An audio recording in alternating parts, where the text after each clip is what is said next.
Hi, magandang araw po. Nandito po kayo sa Quirino Grandstand dito po sa Luneta, no? Hindi ko po alam dati na meron po palang urban gardening setup sa lugar na ito, no? Na pinatatakbo po ng NPDC sa tulong po ng BPI, Bureau of Plant Industry.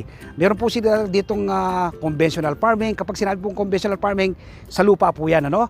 Meron din po silang hydroponics method. So tingnan po natin itong aking kinalalagyan ngayon dito po sa hydroponics method ng pamamaraan ng pagtatanim. Tingnan po natin yung kanilang mga tanim. Mga 1 week pa lang po ito nung may transplant dito po sa ganitong setup. So ito po, oh. Maganda na rin po. Mga ilang araw lang po ang bibilangin yan na bubulas na po ng maganda to. Lalo na po mga pechay na ganito, mustasa, lettuce, ano lang po yan, mga 30 days, ano? Pwede ka nang humarvest. So yun po yung isa sa mga setup dito po sa urban garden dito sa Quirino Grandstand.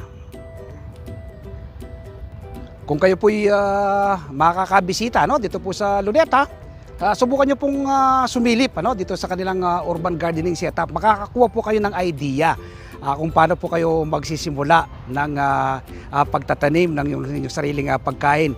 Kung gusto niyo naman po ng pre-seeds, ano, pwede po kayong magtungo sa BPI, libreng punla at libreng kaalaman. Kung ang isang alaman na nahingi po ninyo, hindi niyo po alam kung paano itanim, so umattend din po kayo ng pre-seminar na ipinagkakalob po ng BPI. So wala pong dahilan para hindi tayo magtanim ng ating sariling pagkain. Nawa po mula ngayong araw na mapanood nyo ko, magtanim na rin po kayo ng iyong sariling pagkain.